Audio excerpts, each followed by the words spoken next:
Hi,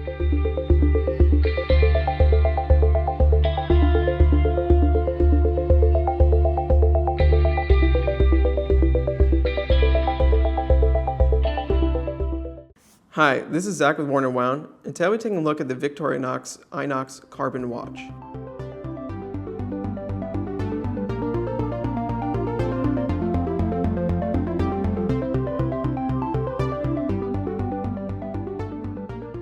Victorinox released the first round of the I.N.O.X watches a few years ago, and they've been a massive success for the brand, I think. So to go almost say the point that they are almost redefining their collection based on the success of this watch. And what the watch is a super, super tough quartz-based watch that they put through a huge battery of tests, came out the other end and said, you know, we made this extremely durable, extremely impervious watch that is just kind of ready for everything. It's got a decent water resistance. It's extremely, impervious to, what's out there. They did crazy tests like, vibrated these things violently. They ran them over with tanks, all sorts of things that hopefully you'll never run into, but to make a watch that basically just is extremely tough, and obviously as a sport watch, as a kind of a military watch brand, that makes a lot of sense, and it caught on really well with, their customers. So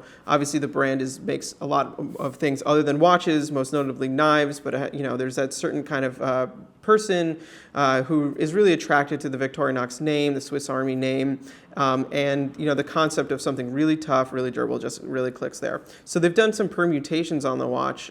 First with steel, then they did titanium, and the most recent, which just came out, they just announced it, but it was already actually available in stores, is the new carbon. So this is made out of a carbon resin.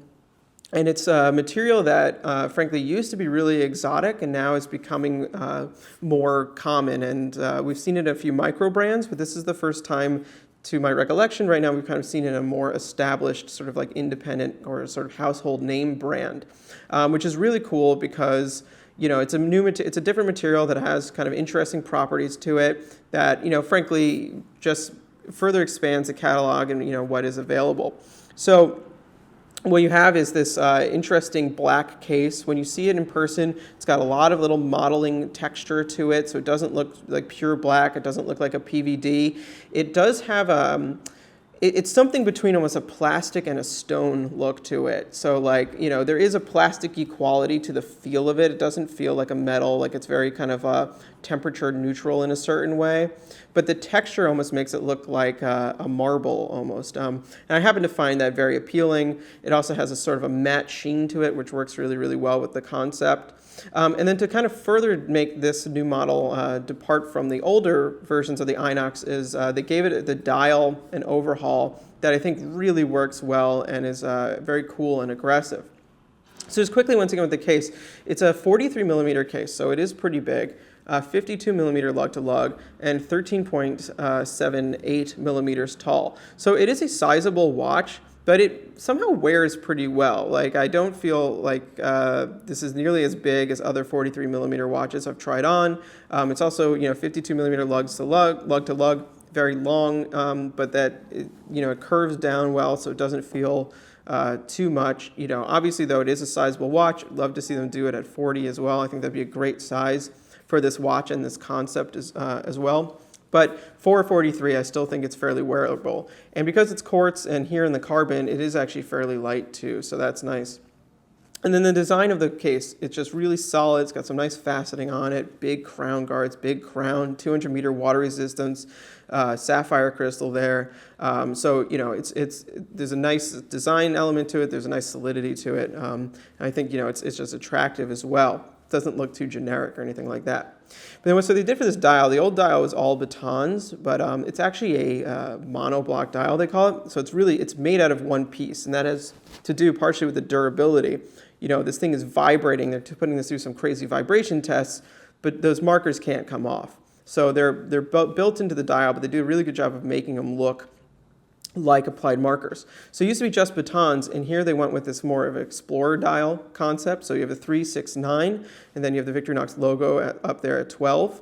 And then they have the floating index on the crystal for the 13 to 24 hour. I first just love the 3, 6, 9 dial here. You know, that's something I always like. I just think it has a really nice balance to it. I think it's very attractive look.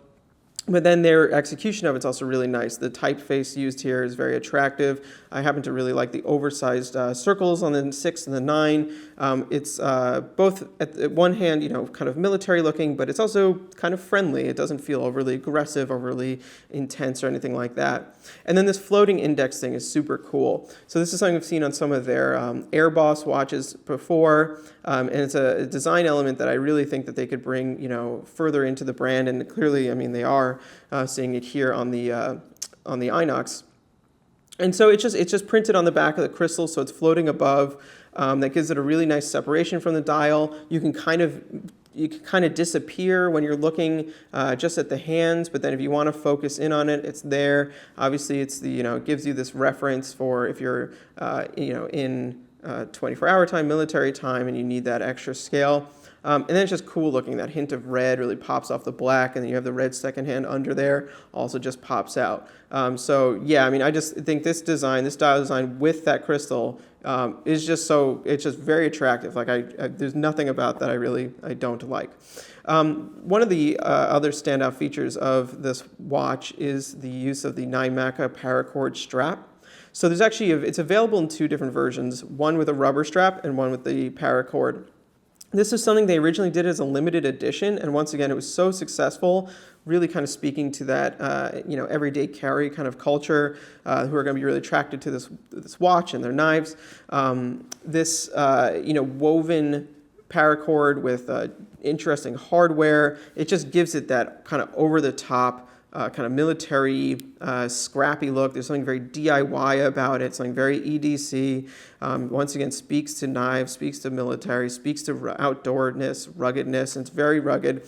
It is kind of crazy looking, like no doubt. It doesn't look like a normal watch strap, but I mean, looking at it on my wrist, it works with the watch, and it doesn't feel totally inappropriate or outlandish. It's very bulky, so the size of the case actually works with that. And, you know, particularly in the width, that it's actually wider than the lugs there, so it kind of fills that out. It is a bit hard to get on, I'll say that much. You kind of have to loop part of it through a little G-hook, but I imagine with some practice that probably gets easier. It's certainly not, you know, something that's going to kill wearing the watch. The watch is available with a rubber strap as well for a little bit less. Now, talking about actually a bit about the price of this watch. So it is $950 with the paracord, $850 on rubber. So that is actually kind of a few $100s more than their other I.N.O.X watches, and you are obviously paying for the carbon here. The other ones, the titanium and steel, range in the $550 to like $650 range. So, you know, I think it's definitely a commitment to go up to the carbon. Obviously, it's a more sort of exotic material. I don't know in the end of the day, you know, I think it's a personal choice if you think you want the carbon over titanium, over steel. I happen to really like their matte titanium one too. It's very cool looking. For me, almost the reason I'd get this is more for the dial than it is even for the case material. One other cool thing I want to show you in a second is that this does come with a rubber bumper as well. Now I just want to show you the I.N.O.X with this extra bumper that comes with the watch. All the I.N.O.Xs come with an extra bumper. This one is translucent gray to kind of go with the monochromatic theme.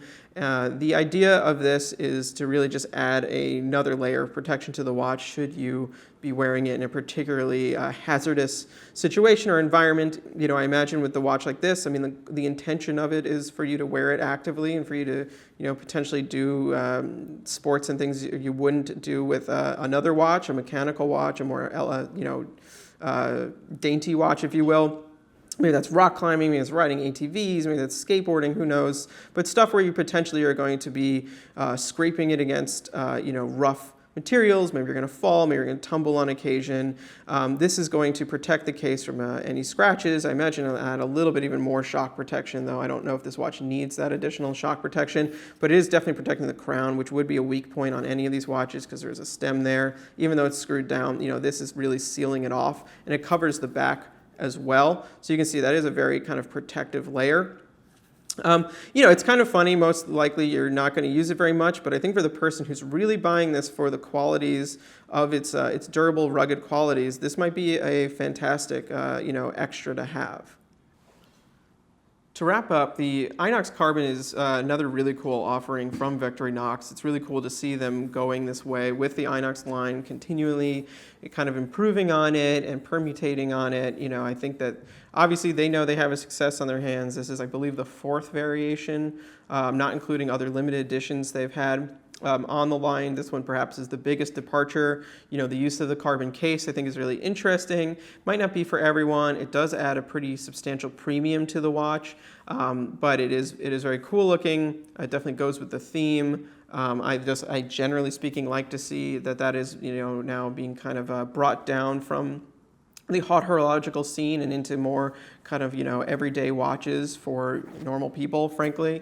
$950 with paracord, it is an expensive quartz watch. There's no way around that.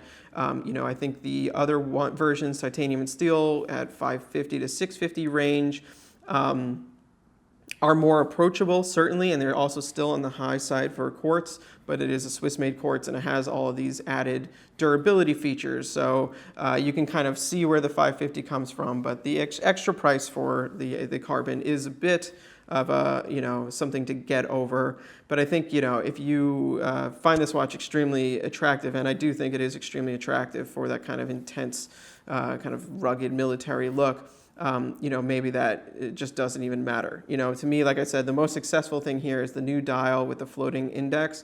I really like that combination. I think that should be like Victorinox's new signature dial and crystal combination. They can really own that and do really cool things with it. And it just looks fantastic. So thank you for watching. Please follow us on Instagram, Facebook, and Twitter.